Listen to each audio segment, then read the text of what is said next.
बोले कहीं भी कर लिया करो, भोजन ही तो है। भोजन है, पर भोजन किस भावना से बन रहा है आप समझना। एक दिन की एक बात बताऊं मैं, उस सेठ जी के यहाँ एक महात्मा जी आते थे और कई वर्षों से आते थे, उनकी बड़ी सेवा करते थे और उनको खूब अच्छा दान दक्षिणा भी देते थे। आते आते कई वर्ष बीत गए, 27-28 साल हो गए। एक दिन क्या हुआ, महात्मा जी को उन्होंने बुलाया और उस दिन बहुत बढ़िया भोजन भी बनाया, बहुत बढ़िया भोजन बनाया। और भोजन करते करते 27 साल हो गए महात्मा, लेकिन आज भोजन करने के बाद महात्मा जी के मन में आया, अरे सेठ जी हमको चांदी के पात्र में, सोने के पात्र में भोजन करा रहे हैं, एक पात्र में अपने थैले में रख लेता हूं, क्या जाएगा। क्या हुआ, मन में भाव आया, क्या आया कि एक सोने का पात्र में अपने थैले में रख लेता हूं, इनके पास तो बहुत धन है, क्या बिगड़ेगा इनका। और क्या किया, एक चम्मच उठाया सोने का, अपने थैले में डाल दिया, घर चले गए। घर चले गए पर रात को सो नहीं पाए, क्योंकि उन्होंने कभी चोरी तो की नहीं थी। अब वो महाराज रात भर घर गए तो फ्रेश हुए, वो मल जो भोजन था वो मल बन के निकला, बुद्धि शुद्ध हुई, तो उनसे रहा नहीं गया। सुबह ही गाड़ी पकड़ी और फिर सेठ जी के यहाँ गया। बोले सेठ जी माफ करना, गलती से आपका चम्मच चला गया था, गलती से नहीं, मेरे मन में लोभ आ गया था, ये चम्मच आपका है। पर मैं आपसे पूछना चाहता हूँ, 27 साल से मैं आपके घर में आ रहा था, आपके घर का भोजन खा रहा था, लेकिन आज मेरे मन में कुछ गड़बड़ हुई है, इसमें कुछ ना कुछ तो गड़बड़ जरूर है। ये बताइए, ये भोजन बनाया किसने?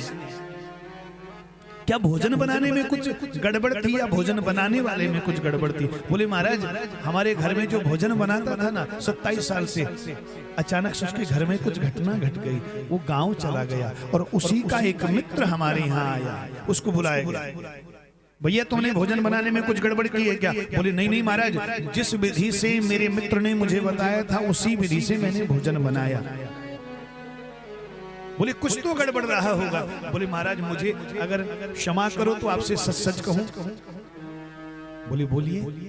बोले महाराज मेरा मित्र आपके यहाँ इतने सालों से काम कर रहा था और मुझे आज मौका मिला, तो मैंने सोचा जब यहाँ से काम करके जाऊंगा तो ये बर्तन चुरा लूंगा, क्योंकि मेरा मित्र तो पुनः यहाँ आ जाएगा और मुझको तो एक ही बार मौका मिला है। तो मेरे मन में चोरी का भाव आ गया था, मैंने चोरी की नहीं, बस भाव आया, उस भाव को बार बार मैं चिंतन करता रहा और भोजन बनाता रहा।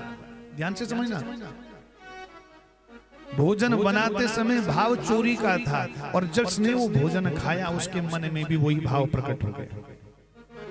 महात्मा ने कहा सेठ जी बस गड़बड़ यही है, इसलिए आज मेरे मन में ये कुभावना जगी, नहीं तो 27 वर्ष हो गए मैंने दूसरे के धन को कूड़ा समझा है और आज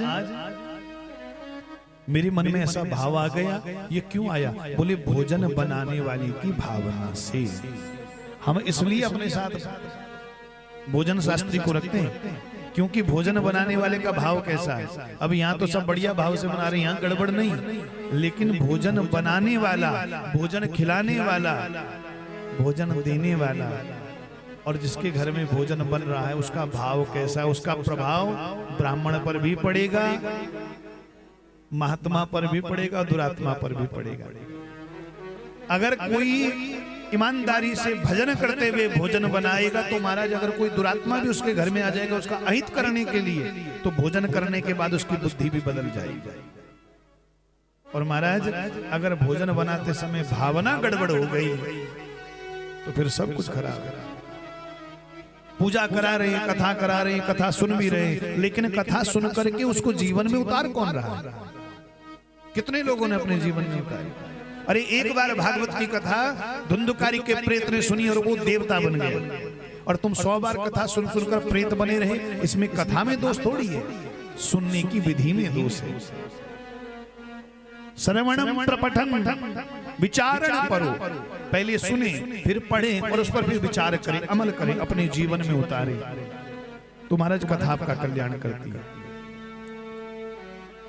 क्या करना है? शौचाचार परायण, अपने जीवन में शौचाचार को धारण करें।